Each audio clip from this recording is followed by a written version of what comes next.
Amigos telespectadores da Rede Vida de Televisão e do programa Páginas Difíceis da Bíblia. Antes de começarmos o nosso programa hoje, o nosso diácono Albérico tem uma novidade. Digamos assim. Então, diga a sua novidade, diácono. Nós criamos aí um endereço de e-mail a fim de disponibilizar para você, telespectador, um contato maior, algumas dúvidas que fiquem.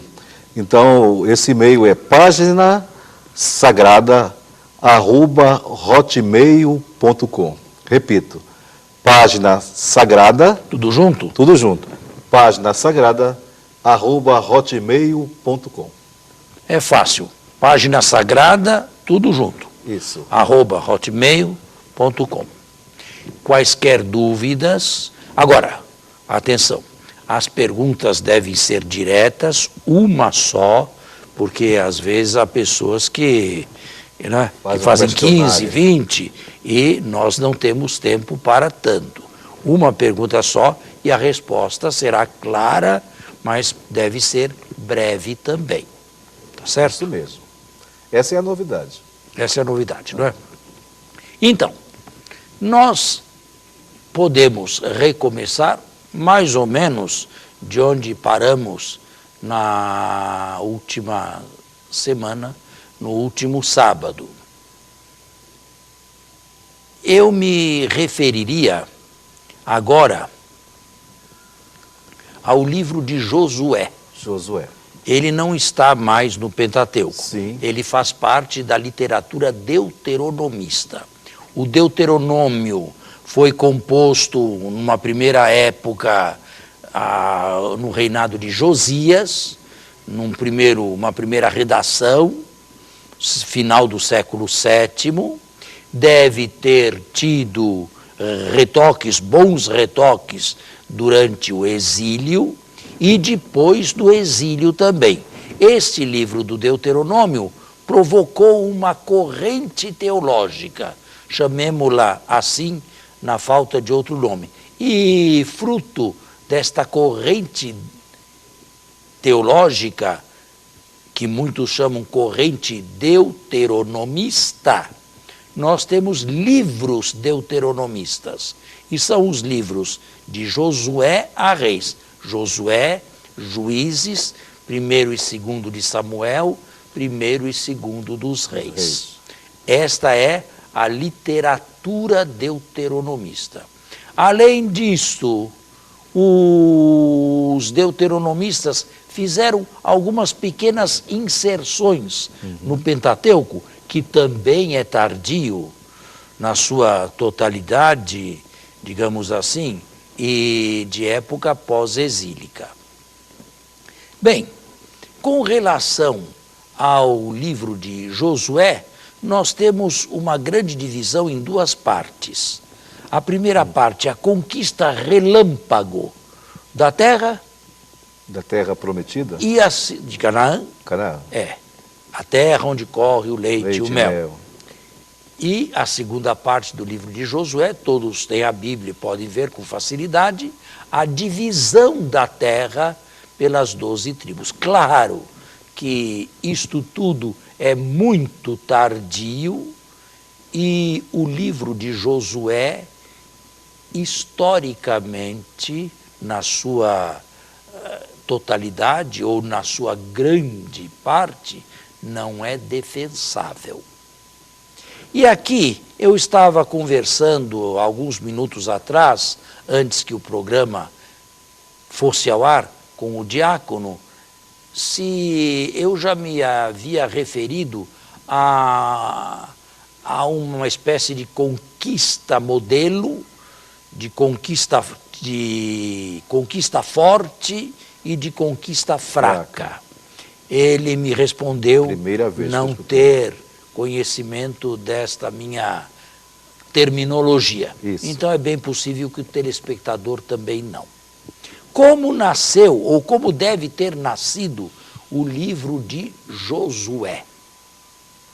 Bem, eu suponho que todos o aceitem como um livro pós-exílico. de inspiração deuteronomista, retrotraído para o passado, a conquista da terra. O que pode ter acontecido? Quando terminou o exílio em 539 e, sobretudo, com Dario I em 520, as caravanas vieram. Mas, em primeiro lugar, não vieram todos os judeus, já se estava na segunda geração. Dario I era um rei persa. Persa, é. Certo. Ciro, Cambises e Dario I. Uhum. Havia judeus já de segunda geração e que estavam bem onde se encontravam. Já nem podiam mais falar de cativeiro. A segunda geração havia nascido lá, falava a língua de lá, estava acostumada lá. Nós devemos imaginar que diversas caravanas em tempos distintos foram chegando a Jerusalém, a cidade destruída, porém circundada de muitos habitantes contrários à reconstrução por parte dos judeus. Não queriam que uma cidade potencialmente rival fosse reconstruída, e estes que vieram talvez fossem os mais aventureiros, mas provavelmente judeus sem muito recurso econômico, judeu pobre, quem sabe até diversos que tenham sido entusiasmados pelo segundo Isaías, o autor anônimo dos capítulos 40 a 55 de Isaías, se é que este autor realmente viveu e escreveu no exílio por volta das primeiras conquistas no Oriente Médio do rei Ciro, mais ou menos 550. Certo, deixar claro um detalhe. Eles estão no cativeiro de Babilônia, isso? Babilônia, isso, claro. Claro. Agora, este regresso permitido pelos persas, pela coroa persa, claro, tinha os seus limites. Eles não iriam formar uma monarquia independente. A liberalidade dos reis persas não ia tanto. Eles podiam reconstruir Jerusalém e arredores, a província a posterior chamada província de Yehud, ao lado da província de Samaria, podiam reconstruí-la e viver lá de acordo com as suas leis e com a sua religião. Claro que o controle de tudo isto estava nas mãos dos persas, que durante um bom tempo estiveram presentes através de um governador, ou pelo menos mais tarde de um delegado. Mas esta gente não tinha recursos econômicos, sobretudo para a reconstrução do templo de Jerusalém, o segundo templo. Foram muito hostilizados pelos vizinhos, pelos antigos habitantes da terra, judeus que nunca foram para o exílio, que ficaram lá, que lá foram deixados por Nabucodonosor e que provavelmente contribuíram para que o culto, mesmo no templo destruído, não fosse extinto de uma única vez ou para sempre. Provavelmente daquele meio saiu o que nós chamamos hoje livro das Lamentações, erroneamente atribuído a Jeremias. Bom, enfim, esses repatriados não tinham grandes sustentáculos, além da sua garra, da sua esperança e da sua fé. Eles necessitavam de um modelo forte de conquista, porque o que estava acontecendo podemos denominar um modelo fraco.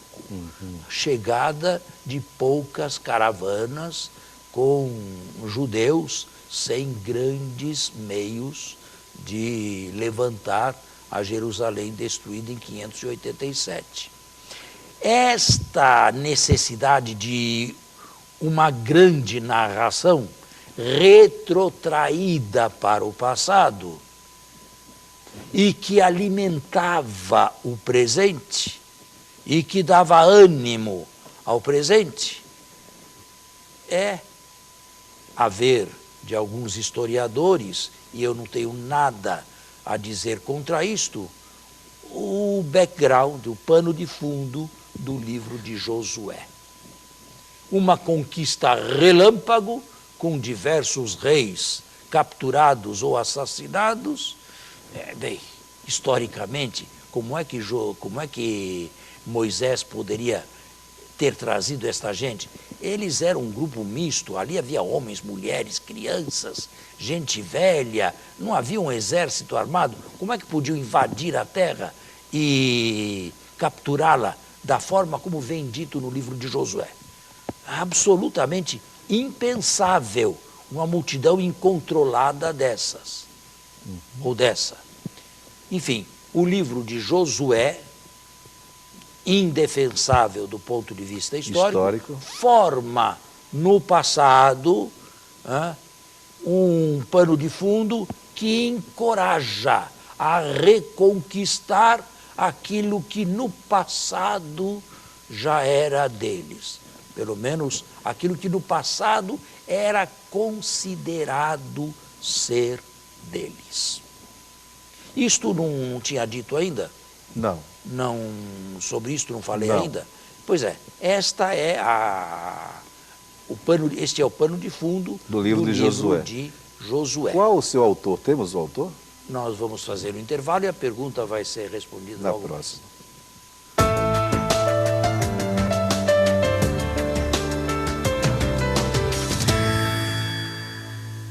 O senhor me fez uma pergunta com a qual Qual o terminamos. autor? Qual o autor? Tem autor, claro, desse livro? Tem autor, ou Sim. autores, Sim. mas praticamente Não. nós não temos autoria de nenhum livro da Bíblia. De nenhum livro da Bíblia nós temos uma assinatura. Certo, mas é atribuído a alguém? Não, é atribuído à escola deuteronomista.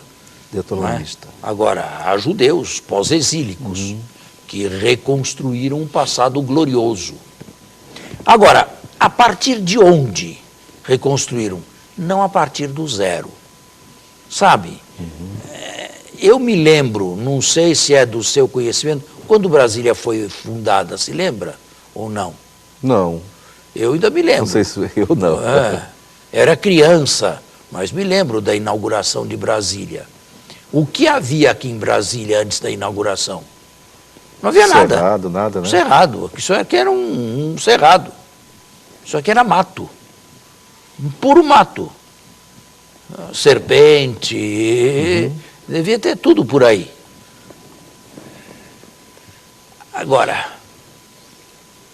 o livro de Josué não deve ter, ou melhor, os antigos israelitas não devem ter encontrado a Palestina como Brasília antes da sua inauguração, ou a topografia da futura Brasília.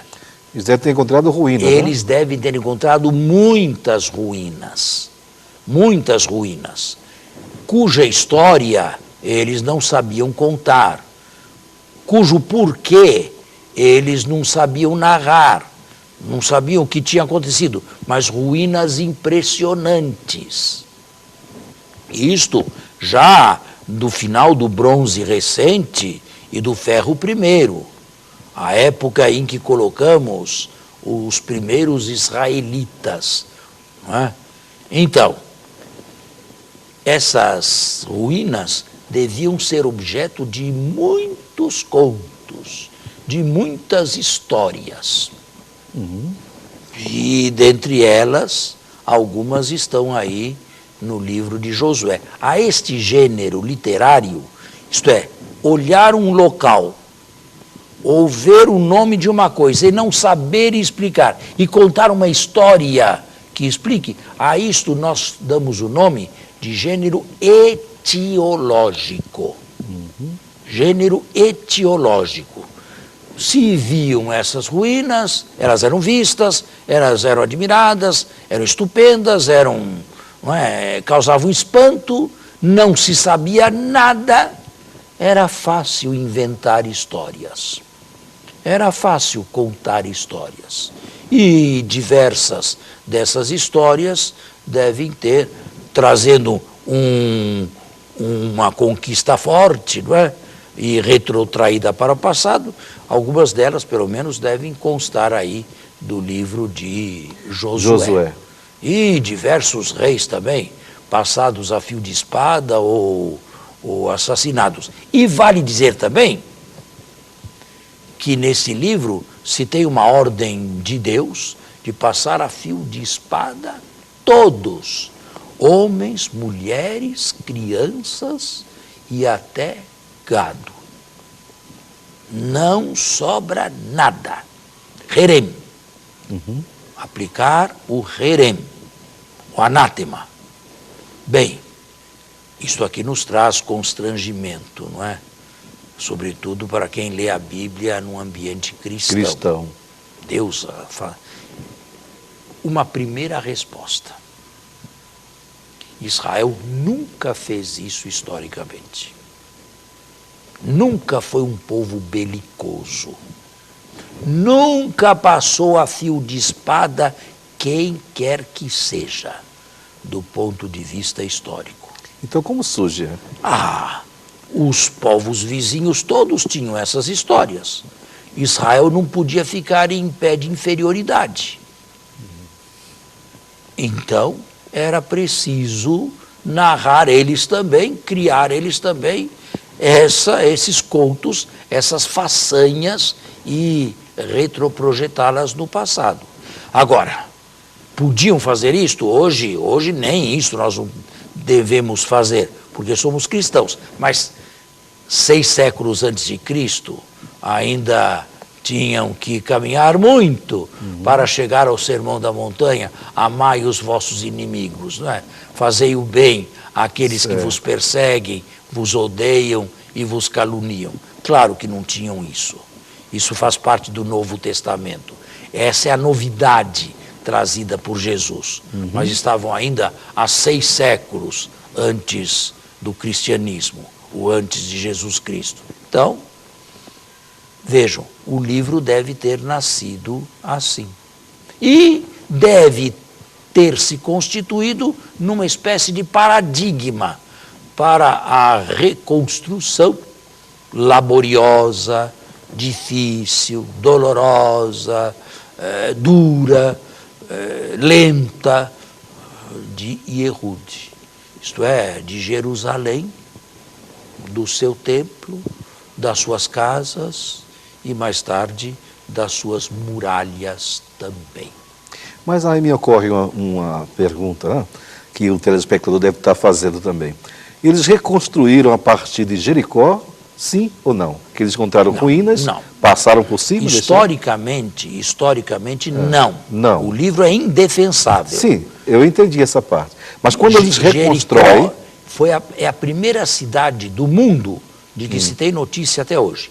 Ela existia há 7.000 anos antes de Cristo. Certo. Porém, isso são ruínas. A época em que se retrotraiu essa conquista, o início do ferro I, por volta de 1150 antes de Cristo, Jericó não existia mais.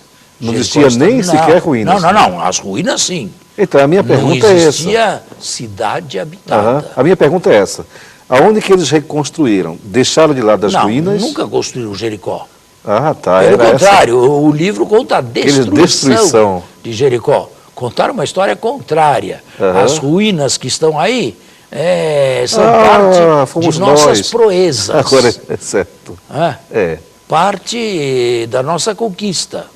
Mas Jericó já era inabitável. Mais tarde, bem mais tarde, aí ela se populou novamente. Porque a isto convinha a fonte de água que lá existe. Porque Jericó já está no deserto deserto de Judá. Mas a fonte de água que lá tem e que alimenta ao redor convidava a construírem ali por E perto. outros povos reconstruíram? Ou o senhor tem esse indicador? Não, Jericó está situada a uns 40 quilômetros de Jerusalém. Talvez me faltasse esse detalhe. Os primeiros exilados não se importaram com Jericó. Jericó deve ter continuado em ruínas. Mais tarde, bem depois das primeiras caravanas e da construção de Jerusalém, aí sim se devem ter importado com os arredores. Perfeito. Com Jericó Agora eu também, entendi. 40 quilômetros e abaixo do nível do mar. 400 metros abaixo do nível do mar e 40 quilômetros distante de Jerusalém, 800 metros acima do nível do mar.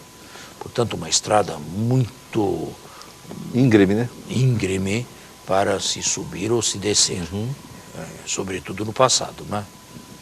Não é como hoje que se sobe sim, mas se sobe num belo carro ou num belo e confortável ônibus com estrada asfaltada.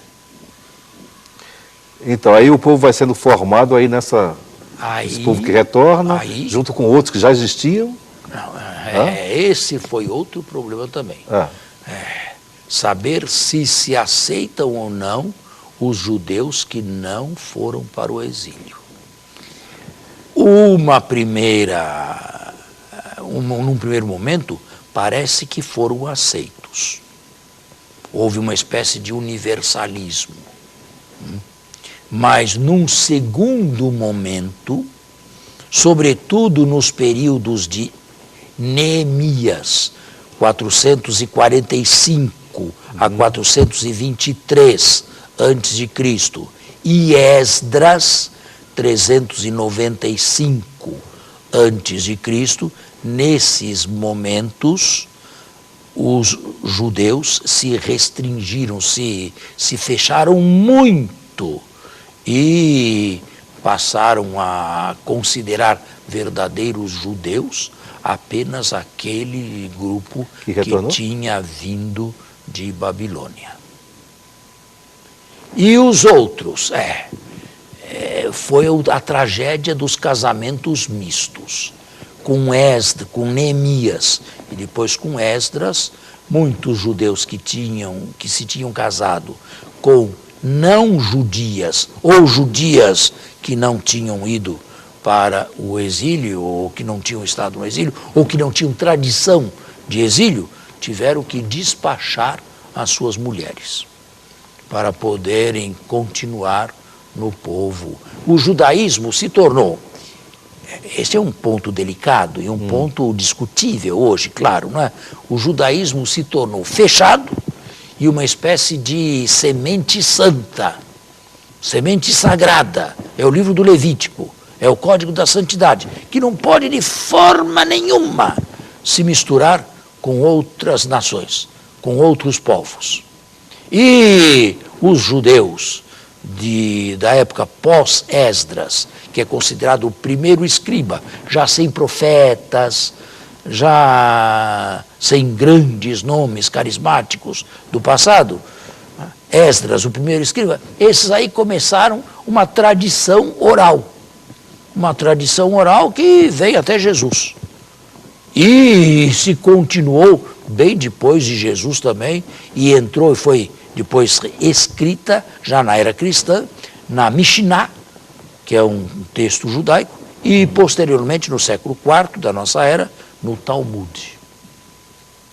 As tradições dos antigos.